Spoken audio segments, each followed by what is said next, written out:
Okay, boys and girls, give your attendance fastly.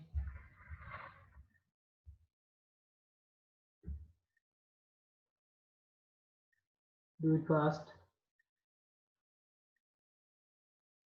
Nischay Jain, rename yourself.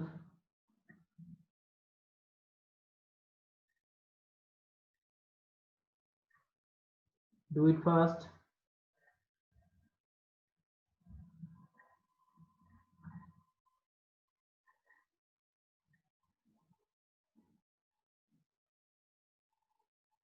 Good. Still right now, 2 left. बाकी जो 2 बचे हैं वो जल्दी से अप्लाई अपना अटेंडेंस करो आप लोग, boys and girls. Very good. Now, if you have any query from the last class, then write in the chat box. Because we are going to start something new or different. Do it fast. Write your query if you have in the chat box. You have maximum 2 minutes. Any type of question if you have, then write.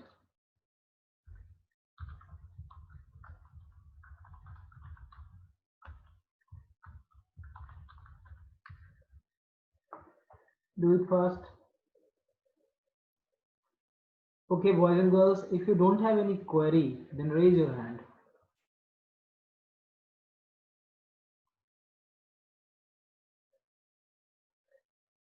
Okay. There is a question from the Prerna Bharti. How we find percentage in Python? What actually you mean, Prerna? आप जानना क्या चाहते हो? Unmute yourself. Sir जो कल का homework था उसमें जो परसेंटेज निकालना था तो वो कोडिंग कैसे करेंगे पाइथन में? कोडिंग कैसे करेंगे? Very good. चलो ठीक है, मैं इसको बताता हूँ आपको. Sir, I can't able to calculate grade in homework. Priyanshu, please explain float, issue framing. ये हुई ना बात. क्वेश्चंस आते रहने चाहिए. अगर क्वेरी नहीं आ रहे हैं तो इसका मतलब है कि मैं ठीक से नहीं पढ़ा रहा हूँ. इसलिए क्वेरीज हमेशा आते रहना चाहिए आपके तरफ से. चलो कोई नहीं. I am going to start with the problems. Back करता हूँ पहले इसको. There is a editor. Wait कर लो.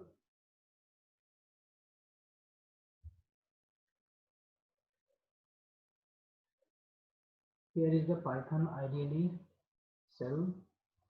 I am going to start with.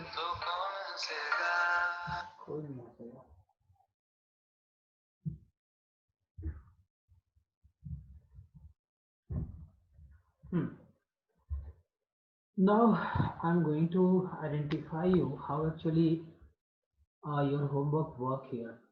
बहुत सारे लोगों ने, आप लोगों ने मुझे क्वेरी भेजा था. मैंने उसका जो भी एरर्स था, मैंने एरर भी बताई आपको कि एरर क्या है, उसको कैसे ठीक करना है. और अभी मैं इसको रियल टाइम करके दिखाता हूँ. अब अज्यूम करो कि we have 5 subject of 500 marks, no doubt 100 each. So now I have to write the question first. Write a program in Python to enter 5 different subject marks.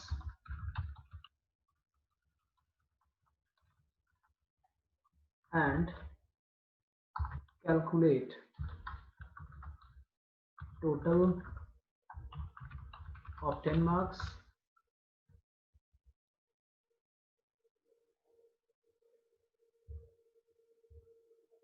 okay, total of 10 marks, percentage, and also calculate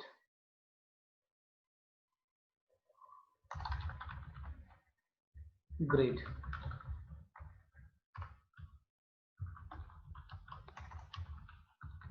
grade criteria क्या क्या दिया था हमने कि if percentage PER लिख देता हूँ shortcut में, if percentage greater than or equal to 90 then it will be grade A plus. Okay, comma if percentage, if लगाने की क्या जरूरत है, मैं डायरेक्टली देता हूँ, मुझे ग्रेड पॉइंट आउट करनी है ना, क्वेश्चन बोलिए। तो percentage greater then or equal to 80 and percentage less than or equal to 89.99। अगर 99 क्यों लिखा आप लोग आइडेंटिफाई कर लो, क्योंकि मैंने ग्रेड A प्लस के लिए ग्रेटर देन इक्वल टू 90 किया है, तो उससे प्रीवियस जो भी वैल्यू होंगे वो हमारा 80 to 89 में आएगा। ठीक है, तो नाउ तो इसके लिए मुझे ग्रेड देनी है, ग्रेड विल बी A। ठीक है, मैं अभी चैट बॉक्स नहीं देख सकता हूँ जब तक कि मैं क्वेश्चन कंप्लीट ना लिख दूँ। ठीक है, next if percentage is greater then, मैंने एक पॉइंट ये नहीं लिखा था B प्लस के रिगार्डिंग, बहुत लोगों ने अपने खुद से ही उसको रिप्लाई किया है, काफ़ी अच्छी बात है। लेस देन इक्वल टू 89.99, अगर ये होता है तो उसके लिए ग्रेड पॉइंट होने चाहिए, नितिन ने शायद इसको किया था B प्लस। आगे अगेन फिर से परसेंटेज है, percentage greater then 60 to 69.99 then grade will be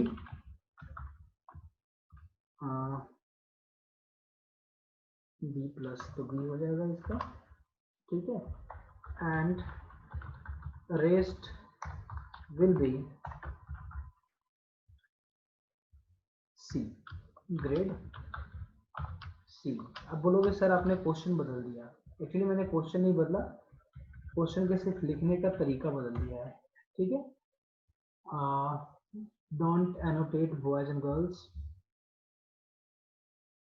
मुझे बार बार ना बोलना पड़े आप लोगों को एक ही चीज़ है। चलो ओके, ये तो कमेंट से बाहर आ गया है, मैं इसको कमेंट कर देता हूँ। कितना क्वेश्चन था आपका, मैं जरा क्वेरी ले लूँ, क्या लिखा है आप लोगों ने। Sir why are you putting hashtag, Priyanshu शायद आप सीरियसली क्लास नहीं कर रहे हो या फिर क्लास मिस कर रहे हो। ठीक है, फर्स्ट थिंग आपको मैं यहाँ पे आइडेंटिफाई करा दूँ कि hashtag is for documentation purpose. ठीक है, it is going to be a part of the document, so the written content inside the hashtag is going to be read by the humans, yeah, that means we, and program do not need to go for it. So whenever this program is going to be executed, then this particular lines of code is not going to be read by the program language processors, that is called interpreter. Now I'm going to start with the topic. There is a subject one. First thing यहाँ पे दो point आप लोगों ने करी है।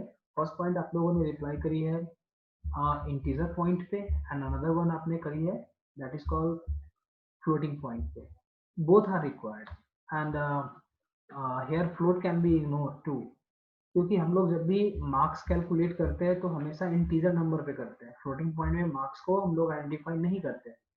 अब जैसे एज फॉर एग्जाम्पल अगर किसी को मार्क्स आया है 23.5, ठीक है, हाफ मार्क्स ऐड हो गए हैं, तो उनको हम लोग कंसीडर करते हैं 26, एक और उनको बढ़ा दिया जाता है। ठीक है, तो इसको मैं इंटीजर पॉइंट ही मान के चलूंगा, तो जो भी आपकी एंट्री होगी वो हाफ को 1 पॉइंट करेंगे हम लोग। Input please enter a number, enter subject 1 marks, जो भी यहाँ मार्क्स है वो पुट कर देंगे। नेक्स्ट इसी को मैं कॉपी कर लेता हूँ, समय बचेगा। ठीक है, सब्जेक्ट 1 हो गया, सब्जेक्ट 2 हो गया, it's subject 2, it's subject 3, it's subject 4, it's subject 5। पांचों सब्जेक्ट के एंट्रीज मैंने यहाँ पे ले ली है। Now It's going to 3, 4 and 5. Sorry, 5. अब यहाँ पे आपको क्या करनी है? Now you have to calculate the total marks. तो as for example मैंने आपको डिस्प्ले करने के लिए बोली है एंड कैलकुलेट करके डिस्प्ले करा देनी है, ठीक है? तो मैं इसको डायरेक्ट यूज करूंगा, लेकिन यहाँ पे एक प्रॉब्लम है, you have also need to calculate percentage of the given marks. तो इस पॉइंट पे आपको दोनों पॉइंट रखने पड़ेंगे तो आगे के यूज के लिए। अब जैसे as for example tot means total of subject 1 plus subject 2 plus subject 3 plus subject 4 and that is for subject 5. Okay, so I have calculated the total marks. Now I wanted to know what actually the percentage is here. तो simple concept है कि total number of the subject divided by number of subject, इसके through आप identify कर सकते हो shortcut तरीके से। मैंने परसेंटेज निकाला टोट बाई 5 क्योंकि नंबर ऑफ सब्जेक्ट 5 है। आपने जो प्रोसेस अपनाया है total multiply by 500 divided by 100, तो ये जो आपने प्रोसेस करा है इसमें नो डाउट सीपीयू को एग्जीक्यूट करने में प्रोग्राम को काफ़ी टाइम लगता है, तो टाइम कॉम्प्लेक्सिटी के हिसाब से वो काफ़ी टाइम टेकिंग जॉब है। तो उस पॉइंट से ये आपका जो स्टेप है वो काफ़ी सेफ है और जो नेक्स्ट पॉइंट है जल्दी से एग्जीक्यूट भी करता है। Now I wanted to print the total marks. Total marks क्या है? टोटल मार्क्स टोट है। Okay, now I am going to print the percentage too. Percentage क्या है? परसेंटेज तो परसेंटेज है per kilometre. Now this program is mutually और we can say that partially going to be calculated. बस मुझे एक पॉइंट पे काम करनी है। Just a minute. Now the file name is test9 dot py, तो ऑटोमेटिक लेता है ये, सेव कर दिया। Now I am going to run it। पहले इतना देख ले जो हमने काम करा है उसकी आउटपुट आ रही है नहीं आ रही है। फर्स्ट पॉइंट सब्जेक्ट 1 की मार्क्स 55, 45, 65, 85, 100। तो हियर इज द परसेंटेज। मिल गया? ये अगर आपको आउटपुट सही लग रहा है then raise your hand. Boys and girls do it fast. यहाँ तक कोई डाउट कोई प्रॉब्लम नहीं है, just take a snapshot of it. If you not completed your homework as given by me, अगर आपने नहीं बनाई है, आपको अगर ये प्रोग्राम समझ में आ रहा है, just take a snapshot of it and write in your copy. Always याद रखो कि जब भी आप प्रोग्राम लिखते हो ना, तो प्रोग्राम लिखने के टाइम में मैं भी यहाँ पे ये कर रहा हूँ, आपको यहाँ पे करेंट डेट देना जरूरी है ताकि मुझे याद रहे कि मैंने किस डेट को कौन सा प्रोग्राम लिखा था। मेरा नाम क्या है, जैसा मैं हमेशा बोलता हूँ कि आप लोगों ने प्रोग्राम के आगे नाम लिखा करो, ठीक है? और जो भी आपका एडमिशन नंबर है अगर नहीं भी रहेगा तो चलेगा, अगर आप नेम और सेक्शन इंडिकेट करा देते हो दैट इज एनफ। क्योंकि ये डॉक्यूमेंटेशन पार्ट है, प्रोग्राम तो इसको रीड करने नहीं जा रहा है, तो आप इसको लिख सकते हो। It is going to be a good practice, ठीक है? ताकि आप ये भी रिकॉर्ड कर पाओ कि किस डेट को आपने कौन सा प्रोग्राम लिखा है, ताकि आप उसको रिकॉल आसानी से कर सको, ठीक है? Now I am going to calculate the grade mark. If percentage is greater than और इक्वल टू 90, मैंने ऊपर क्राइटेरिया भी लिखा है, बस उसको फॉलो करते जाना है, ठीक है? नाउ क्या करना है, इसको प्रिंट कर देना है कि ग्रेड ए प्लस। आपने भी ऐसा ही लिखा है, बहुत लोगों ने ऐसा लिखा है। Percentage is greater then, next criteria क्या है, और इक्वल टू 80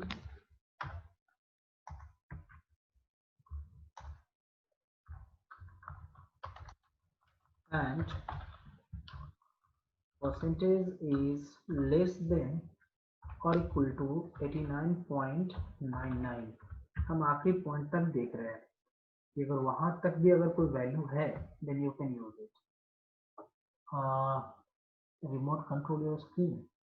सुधांशु क्यों चाहिए आपको? चैट बॉक्स में लिख दो, अगर आपको किस पर्पस के लिए चाहिए मुझे बता दो आप। Now this one, now print the value, this become the B, A. Next part, if percentage is greater than or equal to 70, कोई कुछ लिख रहे हो आप लोग? मैं देख लेता हूँ, थोड़ा सा टाइम दो मुझे।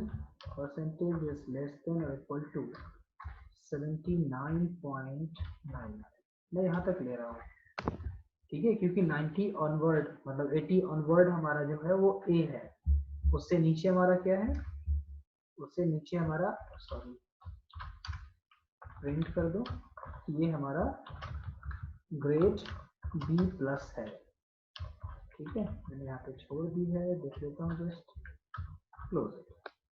नाउ नेक्स्ट पार्ट हमारे पास क्या है, अब नेक्स्ट पार्ट मुझे देखनी है बी ग्रेड के लिए, तो परसेंटेज बी ग्रेड के लिए क्या था, 60 to 69, percentage greater than equal to 60 and percentage is less than or equal to 69.99, तो ऐसे सेंस में हमें जो आउटपुट देनी है that will B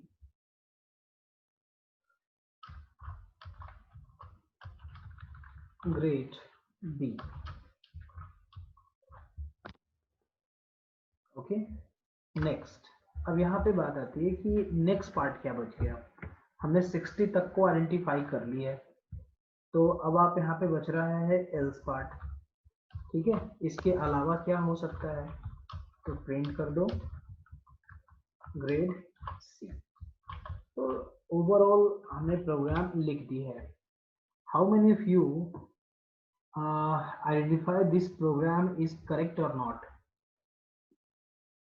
If you found it is correct, then write Y in the chat box. Do it fast. Write Y in the chat box if you found this program is correct.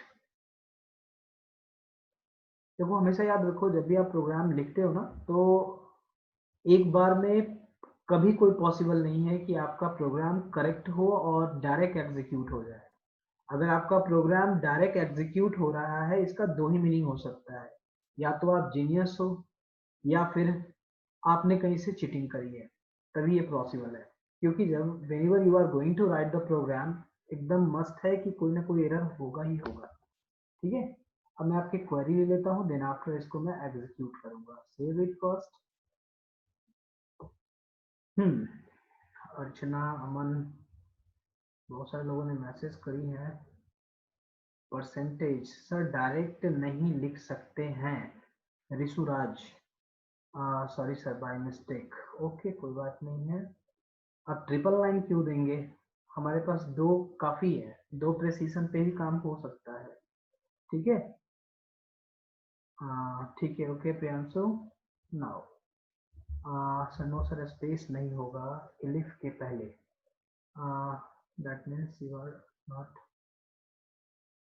क्या लिख रहा Nitin sir, that means you are genius, ऐसा नहीं है, it is all about practice.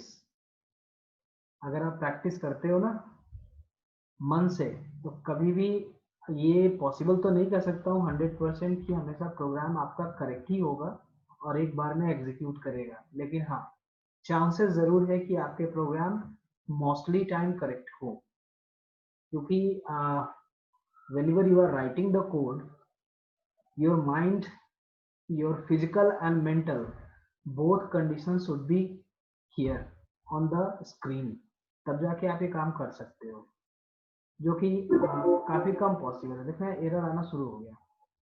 पहला error क्या है हमारे पास, इलिफ का पोजीशन ये गलत बता रहा है, ठीक है। मैं इसको एक पॉइंट दे देता हूँ यहाँ से सारे को,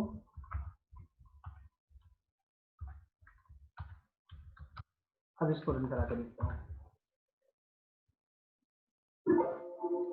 अनएक्सपेक्टेड इंडेंट ज़्यादा दे दिया क्या ये, सॉरी देख लेता हूँ।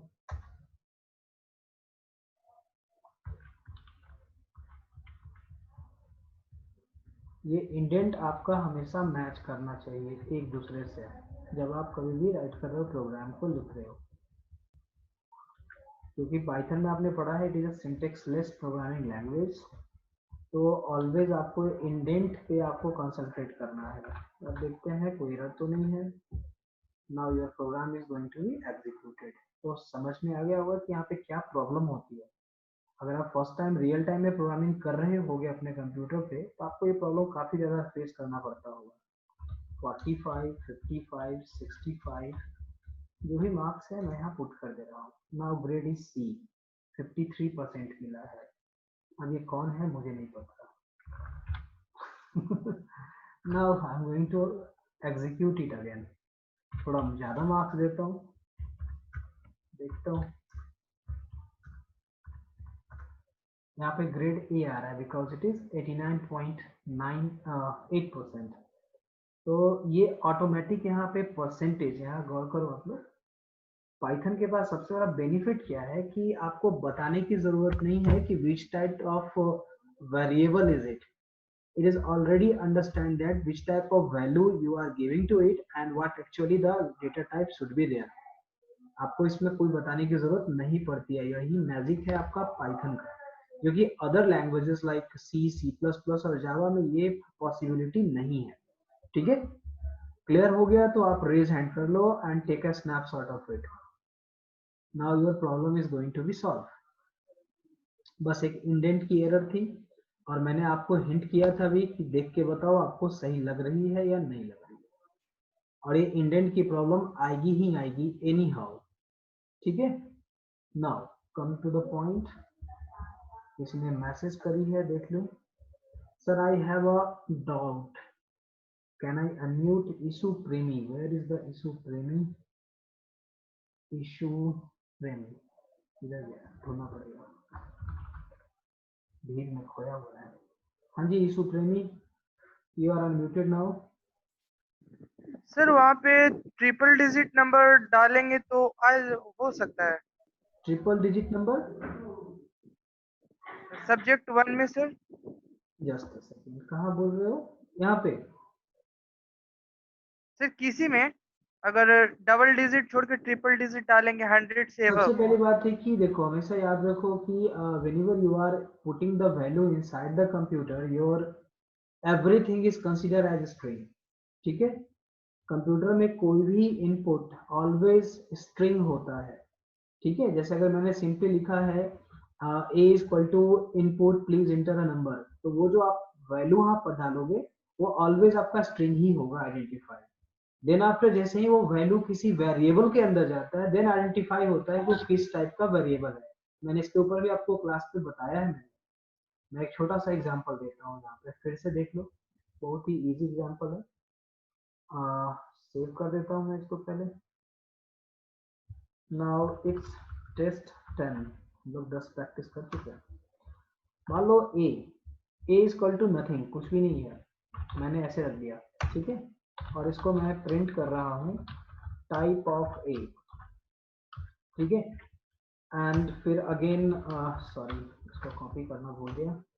अगर मैं देता हूँ ए इज इक्वल टू 10, देन अगर प्रिंट करता हूँ फिर देता हूँ ए इज इक्वल टू 10.56, फिर प्रिंट करता हूँ। अगर मैं फिर देता हूँ ए इज इक्वल टू 10. ठीक है, एंड देन इसको फिर प्रिंट करता हूँ, तो देखो तीनों बार में या चारों बार में जो भी हमारे पास वैल्यूज हैं वो क्या आंसर देता है।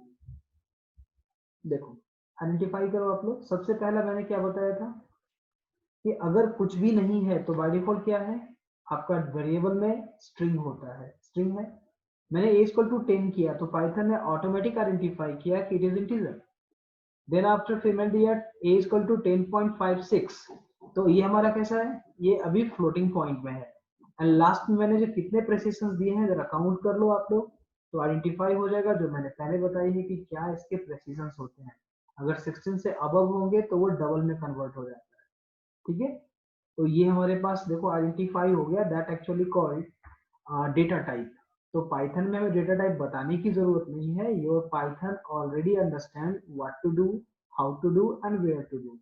क्या करना है, कहाँ करना है और कैसे करना है। क्लियर है? अगर समझ में आ गया हो तो रेज हैंड कर लो आप लोग, बॉयज एंड गर्ल्स।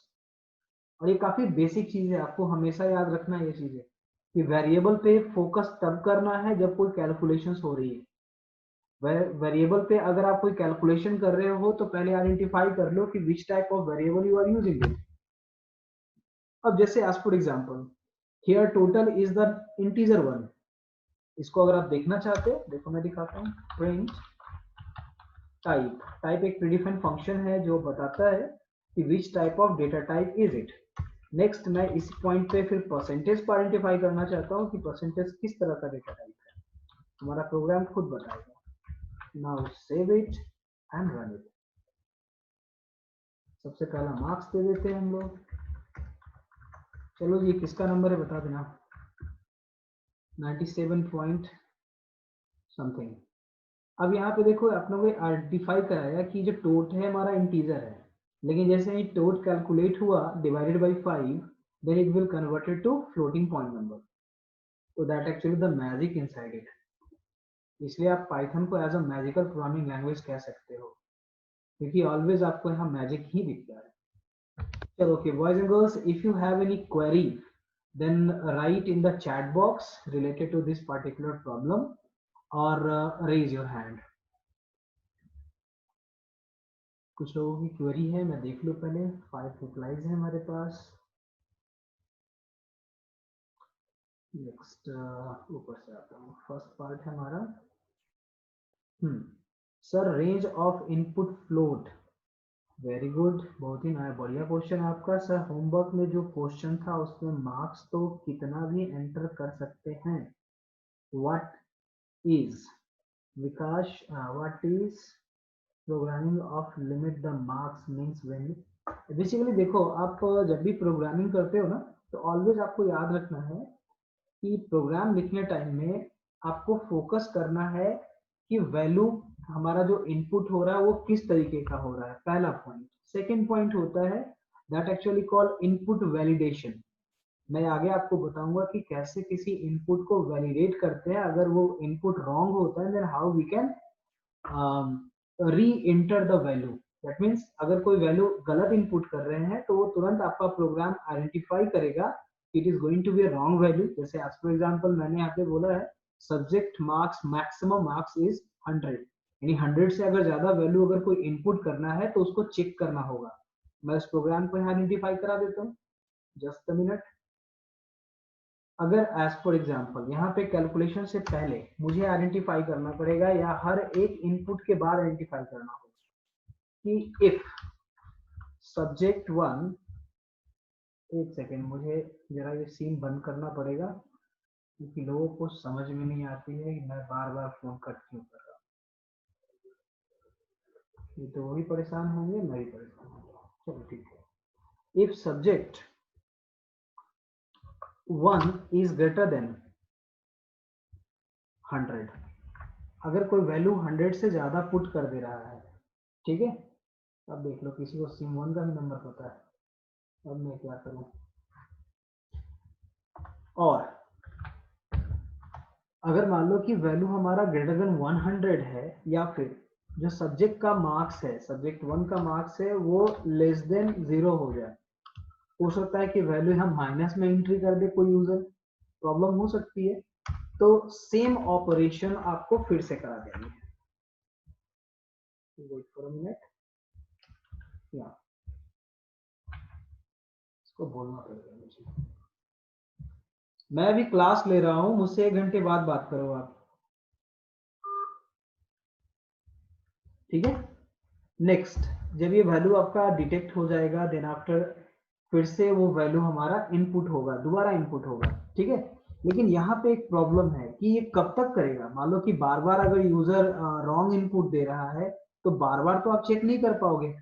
तो उस सेंस में हमें यहाँ पे एक टर्म की जरूरत होगी that is actually called iteration step, जो आगे आपको पढ़ना है, ठीक है। इसमें क्या होगा कि whenever your given value or the calculation is going to be false, then until that your program will execute same statement again and again, यानी जब तक कि वैल्यू हमारा लेस देन 100 और ग्रेटर देन 0 अगर इनपुट नहीं हो रहा है तब तक वो यूजर से आस्क करता रहेगा. That type of statement is called iterative statement, जो मैं आगे बताऊंगा. अब मैं इसका रियल टाइम एग्जांपल यहाँ पे शो कर दूं पहले. सॉरी, एक स्टेटमेंट मिसिंग है. अब क्या दिक्कत है, यहाँ पे टैग होगा, दे दिया टैग, रन इट. अब मान लो कि फर्स्ट मार्क्स की वैल्यू अगर मैं कर दूं -10, यूजर हूं कुछ भी लिख सकता हूं तो फिर से ही आ जाएगा. लेकिन अब मान लो कि मैंने दे दिया 101, तो ये स्टोर कर लेगा. देख रहे हो, सब्जेक्ट 1 क्रॉस हो गया, सब्जेक्ट 2 पे आ गया मैं. तो दैट एक्चुअली द प्रॉब्लम. अगर मान लो यूजर बार बार एक ही गलती कर रहा है तो वैसे सिचुएशन में you need a type of statement that repeat itself again and again until the expression is either true or false. जैसा भी आपको एक्सप्रेशन पे काम कराना है उस तरीके से काम ये करेगा. ठीक है, तो ये कॉन्सेप्ट मे भी आप लोगों को समझ में आ गई होगी boys and girls. Next query में ले लेता हूं जरा. नेक्स्ट क्वेरी नितिन नंदन का. Can we limit the number of digit for the floating value. By default जो हमारा फ्लोटिंग पॉइंट का प्रेसिशन होता है वो होता है 2. ठीक है, अब उसके आगे आप जितना चाहो उतना प्रेसिशन लगा सकते हो with the help of escape sequence method. मैं इसको बताऊंगा क्या होता है ये. नेक्स्ट विकास का क्वेरी हो गया. सर रेंज ऑफ इनपुट कब पढ़ाइएगा, रेंज ऑफ इनपुट कब पढ़ाइएगा. तो वो तो मैंने अभी जस्ट आपको एक रेंज का वैल्यू दिखा दिया है, बस आगे बताएंगे. अब जरा सा मैं पॉइंट कर लूं. Boys and girls, if you have any query related to if statement तो अब आप आस्क कर सकते हो, पूछ सकते हो मुझसे. Do it fast, do it fast. मैं आपको अनम्यूट करने का परमिशन दे सकता हूं. चलो सौम्या रेज हैंड किया है, पूछो क्वेश्चन, क्या पूछना है. लास्ट 6 मिनट भी है. Saumya unmute yourself. अगर आपके पास कोई क्वेरी नहीं है देन हैंड डाउन कर लो आप. तो अगर कोई क्वेरी है तो आप करोगे. हाँ मुझे याद आया, मंकेत है यहाँ पे. मंकेत जी अनम्यूट कर लीजिए आप जरा. मंकेत,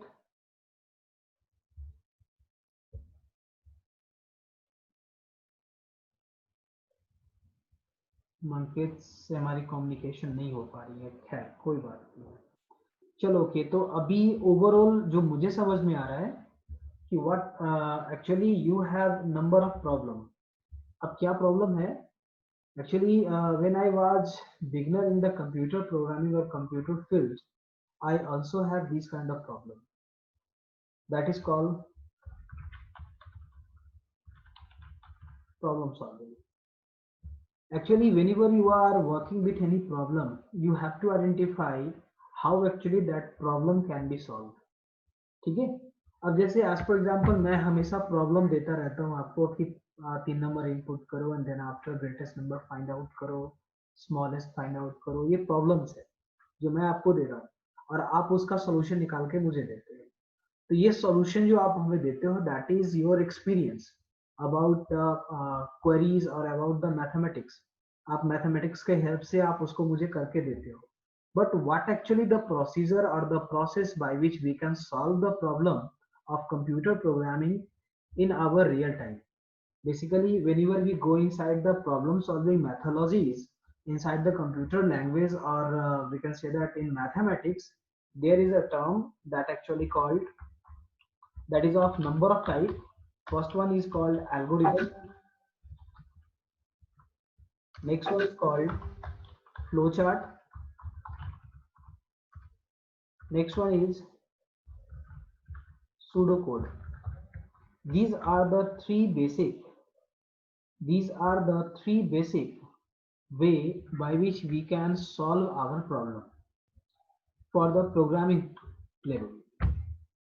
मैं बात करता हूँ थोड़ा देर में. ठीक है, तो ये 3 वेज हैं प्रॉब्लम को आइडेंटिफाई करने के लिए। अभी आप लोगों को मैं किसी एक को मौका दूंगा।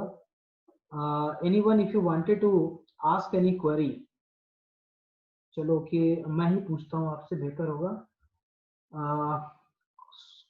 कुमार सौरभ, अनम्यूट कर लो अपने आप को, do it fast. Yes sir. Kumar Saurabh, आप मुझे बताओ कि जब आप लोग को प्रोग्रामिंग लैंग्वेज मैं सिखा रहा हूँ या बता रहा हूँ तो समझने में कहीं कोई दिक्कत होती है? No sir. लिखने में दिक्कत होती होगी? हाँ, लिखने में स्क्रीनशॉट ले लेते हैं जो आप दिखाते हैं। चलो ओके, म्यूट कर लो, do it fast. Nidhi, unmute yourself.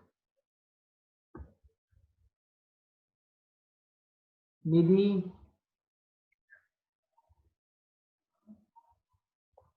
Unmute yourself. Yes sir. क्या कुमार सौरभ ने जो बोला सेम प्रॉब्लम आपके साथ भी होती है? You are understanding well but unable to write the code, problem होता है ये आपको? यस सर, वही जब मैंने वो होमवर्क किया था लैपी पे तो वो आउटपुट हो नहीं रहा था। ये और फिर पता नहीं चलता है कि कहाँ पे प्रॉब्लम हुआ है। चलो कोई नहीं, अब म्यूट कर लो आप। देखो, मैं बिना बताए आपका, मैं पहले से समझ गया कि आपको प्रॉब्लम कहाँ है। आप लोग मेरे प्रोग्रामिंग कॉन्सेप्ट को अच्छे से समझ रहे हो, इफ और इफ क्या है, एल्स क्या है, एलिफ क्या है, but you don't know how actually we can implement it. हम लोग को इम्प्लीमेंट करना नहीं आता है। अब देखो मैं बताता हूँ, मैं अपना खुद का एक्सपीरियंस, थोड़ा स्टोरी टेलिंग होना चाहिए ताकि याद रहे। देखो, मैं अगर अपनी बात करूँ तो मेरा पर्सनल एक्सपीरियंस है कि मैंने बाइक राइडिंग शुरू की है 2015 में। सोचो कितना लेट से शुरू किया है।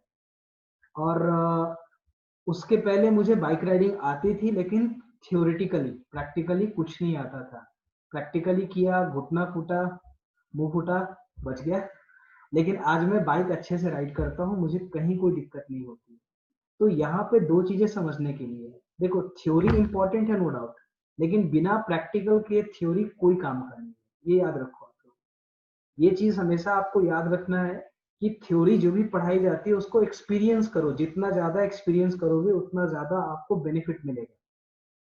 और कंप्यूटर प्रोग्रामिंग हमारे पास एक नंबर ऑफ वे है, या यू कह सकते हो प्रोग्रामिंग प्लेटफॉर्म एक हमारा एक सबसे बड़ा अच्छा तरीका है अपने किसी भी प्रैक्टिस को कंटिन्यू करने के लिए और उसको एनहेंस करने के लिए। जितना ज्यादा यहाँ पे आप प्रैक्टिस करोगे उतना ज्यादा आप इसको एनहेंस कर पाओगे, यूज कर पाओगे, कैश कर पाओगे। ठीक है? और मैं आपको सीधा बोलता हूँ कि आपको कंप्यूटर पे या मोबाइल पे जाने की खास कोई जरूरत नहीं है अभी। आप अपना प्रोग्राम कॉपी पे बनाओ, सबसे आसान तरीका होता है कॉपी पे बनाओ और वहीं एग्जीक्यूट करो। ठीक है? ये सबसे बेस्ट वे होता है। लेकिन अगर आप इसको टेक्निकली समझना चाहते हो, अभी 1 मिनट है हमारे पास, इसके बाद हम लोग रिकनेक्ट कर लेंगे मैक्सिमम 10 मिनट के लिए, जैसा मैं हमेशा करता हूँ, 10 मिनट फॉर रिव्यू क्लासेस। ठीक है? तो आपको यहाँ पे क्या करना है, आपको कुछ चीजें समझने की जरूरत है जो मैंने अभी जस्ट यहाँ पे लिखा है। वेट करोगे?